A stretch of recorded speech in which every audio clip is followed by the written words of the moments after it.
Jantung Samudra Hindia ini benar-benar akan membuat siapa saja takjub melihatnya.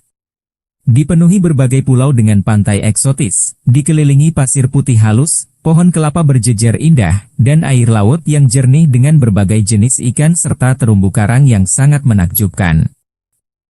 Sebagai negara Islam, tentu saja aturan yang diterapkan di negara ini merujuk pada hukum-hukum Islam, meskipun tidak 100%.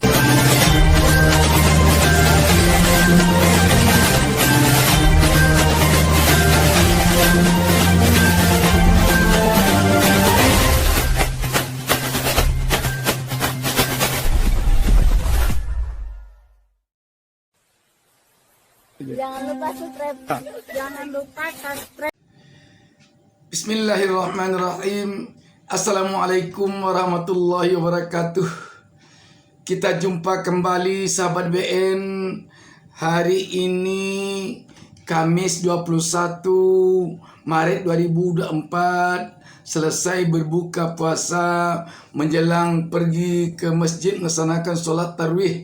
Saya mengucapkan selamat berbuka puasa kepada seluruh pemirsa. Dan saya juga mengucapkan terima kasih dan mendoakan kepada Allah Subhanahu wa taala bagi pemirsa yang telah melakukan subscribe pada channel YouTube Bustami Narda Official ini.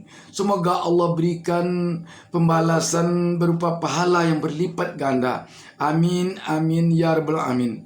Sahabat BN, pada kesempatan ini saya ingin sajikan kepada pemirsa tentang sebuah negara yang 100% penduduknya Islam. Dan negara ini bukan di Timur Tengah. Dan di sini kelihatan sekali bahwa Islam itu indah. Islam itu benar-benar rahmatal alamin, memberikan rahmat bagi seluruh alam, bagi umat manusia, bagi makhluk lainnya, ciptaan Allah Subhanahu wa taala di muka bumi ini. Negara ini rukun dan damai, negara ini aman, nyaman, negara ini sejahtera. Memiliki nama lengkap Republic of Maldives atau Republik Maladewa, adalah nama resmi dari negara Maladewa yang merupakan negara muslim terkecil di dunia, dengan luas wilayah daratan hanya sekitar 300 km persegi yang terdiri dari beberapa pulau. Negara ini terletak di selatan barat daya India dan Sri Lanka di kawasan Asia Selatan, yang secara geografis termasuk wilayah Samudra Hindia. Maladewa yang merupakan negara kepulauan ini, memiliki jumlah pulau sekitar 1192 pulau yang diantaranya tidak berpenghuni, yang tersebar di wilayah perairan seluas 90.000 km persegi. Menurut pemerintah setempat, hanya sekitar 210 pulau saja yang dihuni secara permanen, sementara sisa lainnya merupakan pulau kosong. Berdasarkan etnisnya, penduduk Maladewa dibagi menjadi 4 suku, yaitu Sinhalese, Dravida, Arab, dan Afrika berkulit hitam. Hanya ada satu etnis minoritas di negara ini, yaitu suku Indian. Dengan jumlah populasi pada Januari 2024 sekitar 518.998 jiwa, seluruh penduduk di Maladewa merupakan muslim beragama Islam. Bahkan, bagi seluruh rakyat Maladewa, Islam merupakan agama wajib di negara ini. Sejak tahun 2008, Konstitusi Maladewa bahkan memutuskan tidak memberi izin kepada masyarakat yang beragama selain Islam untuk menjadi warga negaranya. Untuk bahasa, secara resmi Maladewa menggunakan bahasa Divehi, sebuah bahasa Indo-Arya yang ditulis dalam aksara Ta'ana, aksara unik Maladewa. Meski 98,6% penduduknya berbahasa Divehi, namun banyak juga penduduk Maladewa yang fasih berbahasa Inggris. Meskipun hanya disebutkan secara singkat di sebagian besar buku sejarah, periode Buddhis selama 1400 tahun memiliki kepentingan mendasar dalam sejarah Maladewa. Selama periode inilah budaya Maladewa berkembang dan bertahan hingga saat ini, seperti arsitektur, lembaga yang berkuasa, adat istiadat, dan tata krama Maladewa, semuanya berasal pada saat Maladewa menjadi kerajaan Buddha. Hingga pada abad ke-12, Doveni, Raja Buddha terakhir Maladewa masuk Islam pada sekitar tahun 1153, dan mengadopsi gelar Muslim, Sultan Muhammad Al-Adil. Beliau kemudian memulai serangkaian 6 dinasti Islam yang berlangsung hingga tahun 1932, ketika kesultanan menjadi pilihan negara ini. Gelar resmi sultan hingga tahun 1965 adalah Sultan Darat dan Laut, penguasa 12.000 pulau, dan Sultan Maladewa. Negara yang satu ini diakui sebagai salah satu negara paling indah di muka bumi oleh banyak wisatawan yang datang dari seluruh penjuru dunia. Terkenal dengan terumbu karang yang spektakuler dan kehidupan bawah laut yang melimpah, membuat Maladewa menjadi salah satu tujuan utama untuk penyelaman dan snorkeling. Aktivitas lain yang populer termasuk memancing, berselancar, dan berlayar dengan perahu tradisional. Jantung Samudra Hindia ini benar-benar akan membuat siapa saja takjub melihatnya. Dipenuhi berbagai pulau dengan pantai eksotis, dikelilingi pasir putih halus, pohon kelapa berjejer indah, dan air laut yang jernih dengan berbagai jenis ikan serta terumbu karang yang sangat menakjubkan. Ditambah dengan berbagai fasilitas lengkap yang memanjakan, Maladewa memberikan pengalaman yang sangat berkesan bagi pengunjungnya. Selain keindahan alam bawah laut, Maladewa juga menyimpan beberapa tempat wisata daratan yang menarik perhatian wisatawan. Salah satunya adalah Masjid Hukurumiski, masjid tua yang terletak di Male. Selain itu, The Grand Friday Mosque juga merupakan tempat kunjungan yang populer di Male. Terletak di dekat Masjid Hukurumiski, ini merupakan salah satu masjid terbesar di Maladewa yang bisa menampung ribuan jamaah sekaligus. Menurut World Data, setidaknya ada sekitar 1,32 juta wisatawan yang berkunjung ke negara ini pada tahun 2021, yang menghasilkan sekitar 3,49 miliar dolar AS. Jumlah ini setara dengan 56,6% produk domestik bruto, dan sekitar 24% dari seluruh penerimaan pariwisata internasional di Asia Selatan. Sehingga menjadikan pariwisata sebagai salah satu pemasukan utama ekonomi di negara ini. Selain sektor pariwisata yang menjadi tulang punggung perekonomian Maladewa, kegiatan ekspor ikan tuna juga menjadi salah satu pendapatan penting negara ini. Sebanyak 90% dari total produk perikanan yang diekspor oleh Maladewa merupakan produk tuna segar, tuna kering, tuna beku, tuna yang diasinkan, dan tuna kaleng. Sedangkan untuk pemasukan dari sektor pertanian kurang menjanjikan. Kondisi tanah Maladewa yang kurang subur menyebabkan hasil tanaman di negara ini sangat terbatas, dan hanya beberapa tanaman seperti kelapa, pisang, sukun, pepaya, mangga, talas, ubi, dan bawang saja yang dapat tumbuh di area negara ini. Hal ini juga menyebabkan sebagian besar makanan harus diimpor dari luar negeri.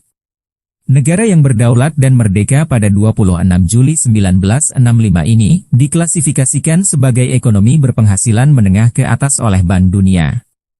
Sedangkan mata uang resmi yang digunakan adalah rupiah dengan kode MVR, dan untuk nilai tukar 1 rupiah saat ini adalah setara dengan 1.017 rupiah. Male adalah nama ibu kota Maladewa yang terletak di sebuah pulau yang bernama Pulau Male, di gugusan Kepulauan Maladewa. Kota Male merupakan kota kecil dengan luas hanya sekitar 8,3 km persegi, dengan populasi sekitar 252.768 jiwa. Kota ini menjadi pusat perdagangan dan kegiatan politik Maladewa selama berabad-abad, dengan banyak peninggalan sejarah yang dapat ditemukan, seperti masjid bersejarah dan museum nasional yang menampilkan artefak sejarah dan budaya. Bagi kamu yang ingin mengunjungi negara ini, Maladewa dapat dijangkau dengan penerbangan melalui transit atau hub di negara tetangga, seperti Kuala Lumpur, Singapura, dan Bangkok. Sebab hingga saat ini belum ada penerbangan langsung dari Indonesia ke Maladewa, maupun sebaliknya. Biaya penerbangan tentunya akan bervariasi, mulai dari 2,5 juta rupiah per orang sekali jalan, tergantung dari jenis maskapai, tempat transit, dan juga periode perjalanan. Menariknya, Maladewa menerapkan kebijakan bebas visa kunjungan wisata bagi semua negara, termasuk Indonesia, dan untuk seluruh jenis paspor. Visa ini berlaku untuk tujuan wisata selama maksimal 30 hari. Pemberian tip umumnya tidak diharapkan di Maladewa dan tingkat layanan tidak akan mengubah apakah Anda memberikan tip atau tidak. Sebab sebagian besar tempat wisata maupun restoran telah menyertakan biaya layanan sebagai bagian dari tagihannya. Meskipun demikian, tidak ada larangan jika kamu ingin memberikannya, tip kecil pun akan sangat berarti untuk menunjukkan rasa terima kasih kamu. Sebagai negara Islam, tentu saja aturan yang diterapkan di negara ini merujuk pada hukum-hukum Islam, meskipun tidak 100%, termasuk aturan mengenai alkohol. Konsumsi alkohol di Maladewa dilarang keras, kecuali pada tempat-tempat yang diizinkan seperti tempat wisata, resor, atau restoran. Jadi sebaiknya kamu tidak membawa alkohol ke negara ini, karena setibanya di Bandara Malé, Bea Cukai akan menyita semua minuman beralkohol yang kamu bawa ke negara tersebut. Selain itu, pakaian yang sopan dan etika yang baik juga harus diperhatikan saat mengunjungi tempat-tempat bersejarah. Berpakaianlah yang sopan tanpa terlihat berlebihan terutama bagi wanita, dan hormati tempat-tempat yang dianggap keramat atau bersejarah, terutama tempat ibadah seperti masjid. Secara sosial, masyarakat Maladewa terkenal dengan keramahannya. Budaya mereka kaya akan tradisi dan adat istiadat, termasuk tarian tradisional dan musik. Makanan khas Maladewa juga sangat beragam, dengan hidangan-hidangan seperti mashuni yaitu hidangan kelapa dengan ikan, dan fish curry atau kari ikan yang sangat populer. Hidangan utama Maladewa yang biasanya terdiri dari ikan, kelapa, talas, kentang, nanas, dan sukun ini, menyediakan prasmanan berlimpah untuk banyak hotel di seluruh pulau. Salah satu yang paling populer adalah ikan tuna, yang telah lama menjadi bahan penting dalam masakan Maladewa. Pengaruh dari India, Sri Lanka dan Arab, telah memperkaya masakan, dengan rempah-rempah, gandum dan nasi. Saat ini, kari ikan kering pedas dengan nasi, juga telah menjadi menu khas di Maladewa yang cukup terkenal. Maladewa populer sebagai salah satu tujuan liburan paling aman di dunia. Tingkat kriminalitas di negara ini adalah salah satu yang terendah di dunia, sehingga wisatawan tidak perlu khawatir, bahkan di tempat resort yang sangat terpencil sekalipun. Dengan ketinggian rata-rata 1,5 meter di atas permukaan laut, Maladewa adalah negara terendah di dunia. Karena letaknya yang rendah tersebut, pemerintah Maladewa sangat khawatir dengan kemungkinan tenggelam dikarenakan perubahan iklim yang terus terjadi. Namun kita semua pasti berharap negara ini selalu dalam kondisi aman, dan dijauhkan dari bahaya seperti yang dikhawatirkan pemerintah Maladewa selama ini. Segala hal yang ada di Maladewa ini mungkin dapat mengajarkan kepada kita, bagaimana alam menjadi sehat dan indah jika kita menjaganya dengan baik. Tidak hanya pantai dan laut, namun sumber daya alam yang lain juga penting untuk dilestarikan, sehingga kekayaannya dapat bermanfaat bukan hanya bagi kita saat ini, namun juga bagi generasi kita selanjutnya. Demikianlah penelusuran kita kali ini. Semoga informasi ini bermanfaat dan dapat menambah wawasan serta memberikan pelajaran positif bagi kita semua. Sahabat BN, dengan mengikuti tayangan ini, semoga kecintaan kita kepada Islam semakin membatin dan semoga bisa menambah keimanan kita. Apalagi kita menonton tayangan ini pada bulan suci Ramadan ini. Demikian sahabat BN, semoga ada manfaatnya. Wassalamualaikum warahmatullahi wabarakatuh.